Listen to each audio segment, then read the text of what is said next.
نتحدث قليلا عن الوساطة القضائية، لا ميدياسيون جوديسيير. هذه الوساطة تبناها المشرع الجزائري في العديد من القوانين، منها القانون 90/02 المتعلق بالمنازعات العمالية تاع العمال. هذه في المواد الآتية: المادة 6 7 8 9 تنص على المصالحة، والمادة 10 11 12 تنص على الوساطة. هذا في مجال العمل. نروح إلى مجال آخر، المجال التجاري، القانون التجاري، القانون 75 59 المعدل والمتمم، بدءا من المادة 317 إلى غاية المادة 348. هذه المواد كلها تنص على الصلح، كلها شيء جميل جدا. وبعدين الإنسان يختار المادة المناسبة. مثلا إذا تعلق الأمر بقروض نروح المادة 334 الارتيكل 334 التي تناسب الآية 280 من سورة البقرة: وإن كان ذو عسرة فنظرة إلى ميسرة قراءة.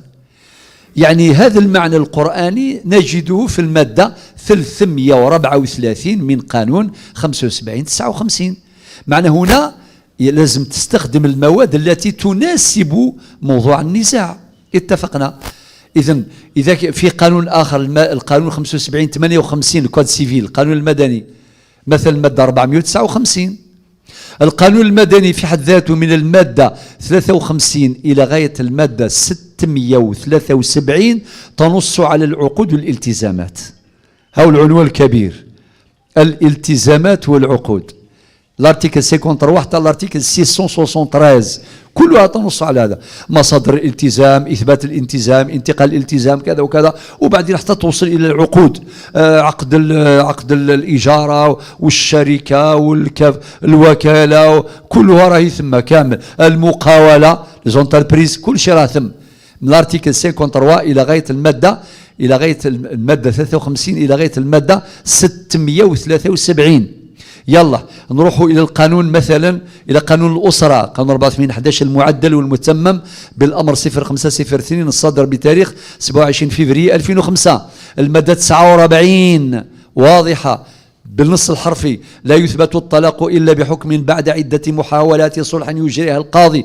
الارتيكل 49. بعد تروح المادة 50 إذا تم التصالح. المادة 56 بالنسبة للتحكيم العائلي، المادة 56 ترجمت قليلا الآية 35 من سورة النساء إلى آخره.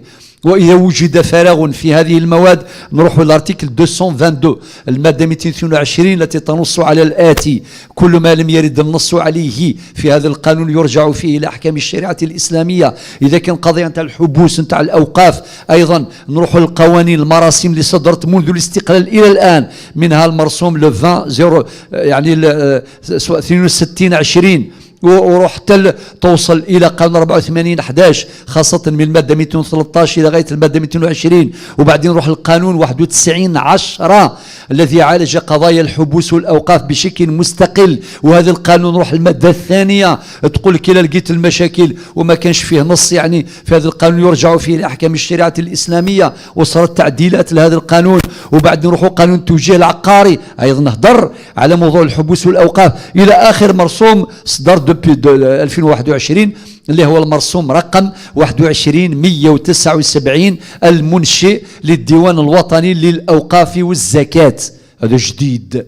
إذن هذه خدمة تخدم في الحبوس والأوقاف، وقضايا الأوقاف راهي بالآلاف على مستوى المحاكم فضلا عن النزاعات التي طرحت على مجالس الصلح المختلفة. زيد نروح بعد القانون 0809 الذي نص على الوساطة القضائية بدءا من المادة 994 حيث أن النزاع يصل إلى القاضي والقاضي يعرض الوساطة على الخصوم، وإذا رضي بها الخصوم يعين القاضي وسيطا قضائيا لتقريب وجهات النظر، وبعد إتمام عمله يعني هذا الوسيط يحرر محضرا يسمى بمحضر الاتفاق طبقا للقانون. ومحضر الاتفاق يعد سندا تنفيذيا كما نص على ذلك القانون الجزائري، يعد سندا تنفيذيا ولا يقبل الطعن، لا يقبل الطعن. معنى محضر الاتفاق أقوى من الحكم القضائي، لأن الحكم القضائي عملا بمبدأ التقاضي على درجتين المقرر في قانون الإجراءات المدنية والإدارية، يمكن الاستئناف ويمكن النقض، التريبيونال، المحكمة، المجلس، وبعدين تروح المحكمة العليا إلى آخره، كل ذلك ممكن، والإجراءات طويلة، وهكذا وهكذا وهكذا. إذن هذه بالنسبة للوساطة باختصار. إذا كان تعلق الأمر بالاربيتراج، التحكيم، أيضا مهم جدا، نص عليه المشرع الجزائري في قانون 0809 التحكيم الداخلي من المادة 1006 إلى غاية المادة 1038. أما التحكيم الدولي التجاري الدولي من المادة 1039 إلى غاية المادة 1061. شكرا لكم.